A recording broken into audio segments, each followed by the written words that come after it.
মুর্শিদাবাদ জেলার ফারাক্কার ধুলিয়ান হাই মাদ্রাসা ময়দানে ফারাক্কা ব্লক ইমাম মুয়াজ্জিন অ্যাসোসিয়েশনের পরিচালনায় ওয়াকফ বাঁচাও জনসভার আয়োজন করা হয়। মূলত ওয়াকফ সংশোধনী বিল 2024-এর বিরোধিতায় জনমত গঠনের উদ্দেশ্য এই জনসভার আয়োজন করা হয়। আজকের জনসভায় মানুষের উপচে পড়া ভিড় দেখতে পাওয়া যায়। আজকের জনসভায় উপস্থিত ছিলেন কলকাতা হাইকোর্টের আইনজীবী মোফাক্কিরুল ইসলাম, রাহুল চক্রবর্তী, আইনজীবী ইমতিয়াজ আহমেদ মোল্লা ও আরও অনেকে। আইনজীবী ইমতিয়াজ আহমেদ মোল্লা জনসাধারণকে হিন্দু মুসলিমে বিভাজিত না হয়ে ঐক্যবদ্ধভাবে এই সর্বনাশা, শান্তি ও ঐক্য বিনষ্টকারী বিলের বিরোধিতায় একসাথে লড়াই করার বার্তা দেন। অন্যদিকে আইনজীবী মোফাক্কিরুল ইসলাম ওয়াকফ বোর্ড কি, ওয়াকফ সংশোধনী বিল কি এবং এর ক্ষতিকারক দিকগুলি জনসাধারণের মধ্যে তুলে ধরেন। বসে যান ভাই, আপনাদেরকে বলছি, আর যে বাকি চাচাজিরা জুতালে উঠে চলেছে তাদেরকে বলছি, আপনারা এমন জেলার মানুষ, এমন মাটির মানুষ যে মাটিতে আরশে আজিমের মালিককে গাল দেয়, সেই জায়গায় বসবাস করেন। আপনারা কারা? আপনারা কে? কোন মুর্শিদাবাদের লোক আপনারা? যে মুর্শিদাবাদে সাত আসমানের মালিককে গালিগালাজ করে সেই মাটিতে বসবাস করেন। এখন বক্তব্য দেওয়ার আগে এখানে অনেক নামাজি, অনেক তাহাজ্জুদ পড়ার লোক আছে। আপনাদের সকলের মাঝে মহান আল্লাহ তাআলার কাছে আমরা ক্ষমা চাইব সবাইকে, যে হে আল্লাহ, আমি আর আপনি বেঁচে আছি, আমি আর আপনি বেঁচে আছেন, আর আপনার মালিক সাত আসমানের মালিককে আপনি জীবিত থাকা অবস্থাতে আপনার এলাকাতে, আপনার মাটিতে সেই আল্লাহ তাআলাকে কি করেছে আপনারা জানেন। হে আল্লাহ, আল্লাহ আল্লাহ আল্লাহ, তাদের ভুলের কারণে আমার বাপ চাচা সহ আগামী প্রজন্মের উপর আপনার রহমতের দরজা বন্ধ করে দিবেন না আল্লাহ। হে আল্লাহ, এই মাদ্রাসার মাটি থেকে আপনার দরবারে দোয়া করছি, আমরা উপস্থিত জনসভায় সমস্ত মুসলিম সম্প্রদায়ের মানুষ, আল্লাহ আমাদের ভুলের কারণে, আমাদের অজ্ঞতার কারণে আমরা বেঁচে থাকাতেও আপনার সম্মানে যে আঘাত হয়েছে, এই সম্মানের আমরা কোনো কিছু করতে পারিনি। তার জন্য আমরা আমাদের ছেলে মেয়ে, আমাদের আগামী প্রজন্মকে আপনি রহমতের দরজা বন্ধ করে দিবেন না আল্লাহ। বলেন সবাই, বুঝতে পারছেন না কি হয়েছে? জানেন না কি হয়েছে? উত্তরপ্রদেশ গজরাট নিয়ে মনে আছেন, নিজের বাড়ির পাশে কি হচ্ছে জানেন না।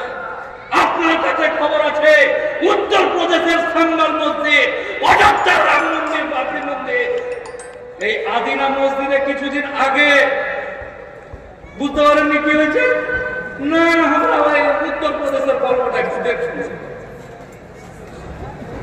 কোন হাসি মজাক করতে এখানে আসেনি, অত্যন্ত আক্ষেপ নিয়ে নিজের ভাই, নিজের জাত, নিজের কওমকে সুন্দরভাবে এই জায়গাতে আইনি ভাষাতে ওয়াকফ কি ছিল আর কি করতে চাইছে এটা বোঝাতে এসেছি। আজকে অফিসিয়াল দিন, সমস্ত কাজকর্ম বাদ দিয়ে আমার জাত, আমার কওমের কাছে, আমার ভাইদের কাছে বর্তমান দিনের পরিস্থিতি বলতে এসেছি। ব্যাগ নিয়ে উঠে চলে যাবেন মানে, জুতা হাতে করে বগলে করে চলে গেছেন মানে কিনা কি হয়েছে? রোজা করা যায়, 5 ওয়াক্ত নামাজ পড়া যায়, 15 মিনিট বসে থাকা যায় না? উঠে চলে যাচ্ছেন মানে আপনি মরে যাবেন। আজ থেকে 4 বছর আগে আপনার ছেলে আপনার বাপের কবরে লাথ মেরে বলেছে আধার কার্ড না নিয়ে মরে গেছেন। বছরের দলের না দিয়ে মরে গেছো তুমি। মোদিরা এসে এখন আধার কার্ড চাই হয়েছে, তো আপনি মরে যাবেন। আপনি কোন পৃথিবী, কোন সমাজ, কোন মুর্শিদাবাদ, কোন ধুলিয়ানদের মধ্যে, তো আপনার কবরে যারা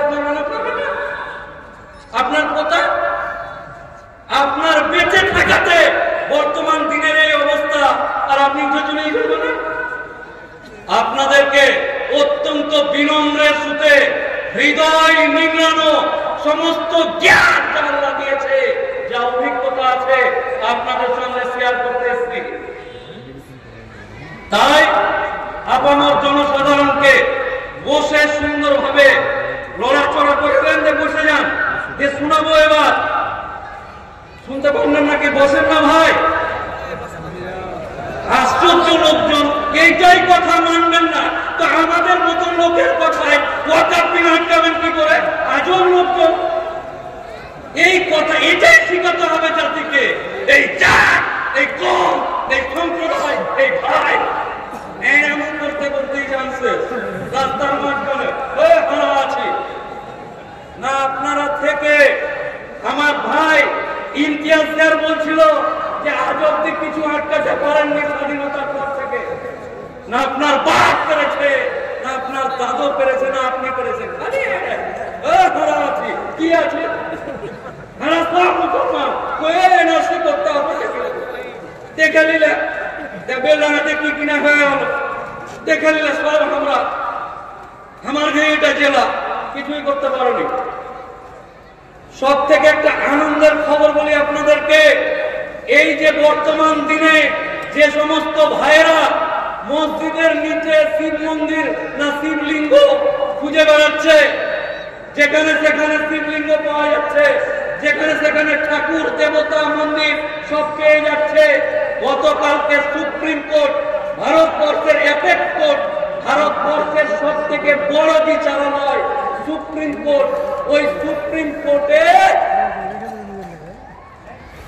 ভারতবর্ষের সুপ্রিম কোর্ট ও যদি কয়ে দেয় যে পেন থেকে খেতে পাবে না, কিন্তু পরে সবাই খাওয়া দাওয়া, ওইটাই গোটা দেশে আইন। ওই দেশ, ওই সুপ্রিম কোর্ট বলেছে যেটা সেটা যারা মন্দির খুঁজে বেড়াচ্ছে, জায়গা নেই, কুন্ডে কি আছে ওগুলো হুঁশ নেই, খালি মন্দিরের নিচে আর অমুক মসজিদের দেওয়ালে তোরা খুঁজে পাচ্ছিস। গতকাল থেকে